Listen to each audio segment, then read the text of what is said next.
discussion, everyone sitting on the stage is a pioneer, is a historian, you know, ethnomusicologist of sorts. You guys all have, we've all kind of done that and kind of researched it. So I guess the opening question that I want to pose would be, with the changing landscape and the nature of technology and the things that we have now, one of the umbrellas that this whole project kind of fell under was authenticity versus progress. So we kind of have a funky stage set up with kind of like, you know, got tire art, we've got, you know, a lot of the pictures that we see of Easton's and Josh and Armand focus on a life that is past, a life that is decaying. And so how do you all think, I mean, you got Living Blues magazine, so I'm looking at a decaying building and I'm singing about the blues. So I want to know what you guys' take is on where it's going today.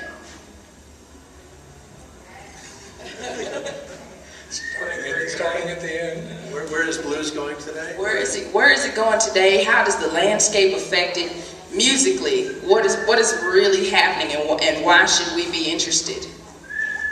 Why should we be interested?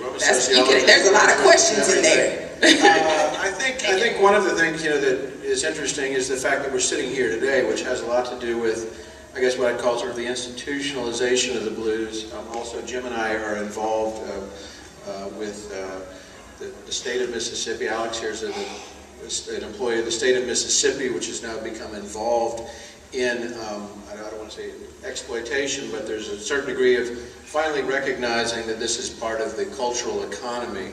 Something which Memphis has recognized at least since 70s or 80s probably. They allowed stacks to go down, that Graceland was sort of not viewed as something important by the people that ran like Union Planters banks and things like that. So I think that's, to me, musically I don't think the blues has grown that much. So much of the audience is focused on older forms of music and revivalism. So I think what's really significant is now, for instance, Jim and I and David, to a lesser extent with the Blues Trail, have been promoting a lot of this sort of imagery, popular imagery, trying to not succumb to the stereotypes, but sort of work with them. We're sort of aware that there are a lot of these stereotypes about the shacks and the highways and the juke joints and all that, and I think it's, I think one of the things I'm proud of with our office is that we're able to exploit this economically, but pretty carefully. So I think carefully. So, I mean, it could have been a lot worse. It could have been a lot.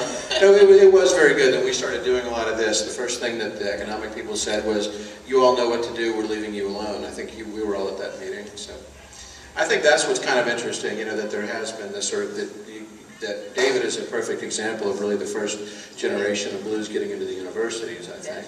And so there's a lot more of this. I mean, there's still a lot of great music being produced.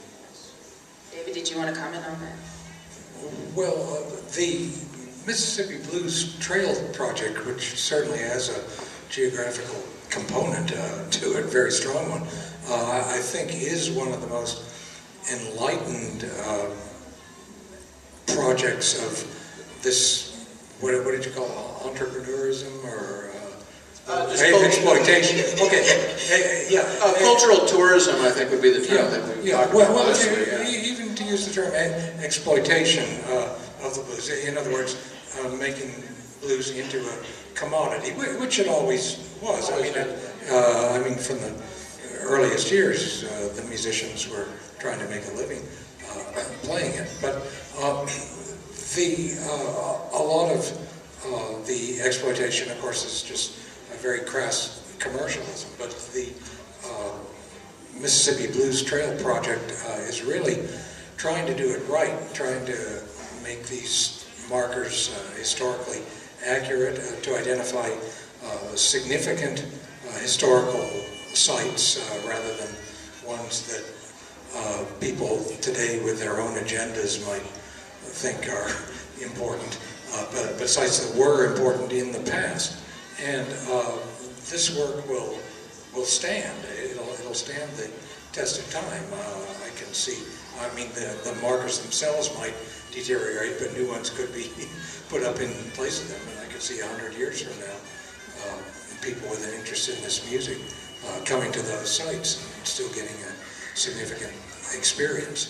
So those trail markers are really interesting, especially when we look at the history of, the history of the land, and we also look at the literature and the oral traditions surrounding the land.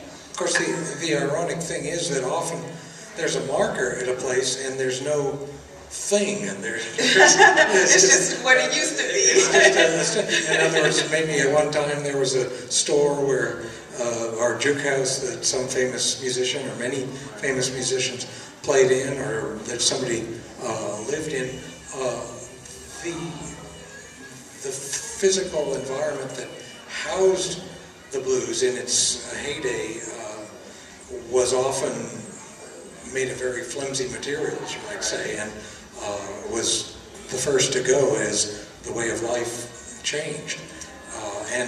That's, I guess, an unfortunate thing. I have mixed feelings because I don't at all regret the passing of that way of life. It was a very harsh, often cruel life that the blues artists and their community lived. But still, of course, it would be nice if we could see these structures and these things. It's like going into a blues museum, and a lot of the exhibits are not artifacts of the past, but they're just sort of recreations. It's very hard to show a tangible presence of this music. The sound of it, thank God, survives. And a few elderly people who lived in those days are around to speak about it. Yeah, I think one of the components that's still kind of missing from these memorializations and the markers about the blues is the living blues component, because the music still is going on. There's a new generation that's still playing it. And often there's, if someone comes to look at a marker, they can't hear the music. You know, it would be nice if there was more of an effort made to promote music, to have performers there, authentic performers, doing the kinds of blues that might have come from that area. Johnny, do you want to come? I think that's one of the things I preach in my classes, is that music exists in places, and when one of my standard things I tell classes, when you're in New Orleans, it's when you hear a traditional New Orleans performance, it just fits there. When I was a kid, my dad played banjo. I hated banjo for years. I just couldn't understand why you would want to make those sounds come out of an instrument. But we went to North Carolina one time and went to this festival, and it was fine. People on the stage, whatever. What happened afterward were there was these jam sessions that broke out at night, in the middle of the camps, and I heard banjos sort of in their native setting, and even though I wanted to be some rock guitar player or something. You heard good banjo is what you're saying. And I heard it. Well, don't tell me that. Yeah, I heard it in a place that it existed, and it just, I could imagine no other music that would have come from there. And I think here, clearly, what else could have come from here than this music? Yeah, I think that one of the things that's really interesting about, the Appalachians, I'm from Virginia myself, where we've had a long tradition, and that's one of the things that actually keeps it going, is that the informal nature of old-time and bluegrass music playing, is that it goes on regardless of whether there's commercial avenues for it. And the blues, that's a little questionable. That's why, and David is sort of the expert on the topic of blues as folk music. He's written extensively about that, so I asked him about that. But a lot of the issue with blues, we think of it as folk music, but it's not practiced every day in the same sense, or every week, as the case with like Cajun music at dance halls. And I don't mean to cut you People off, just don't do it.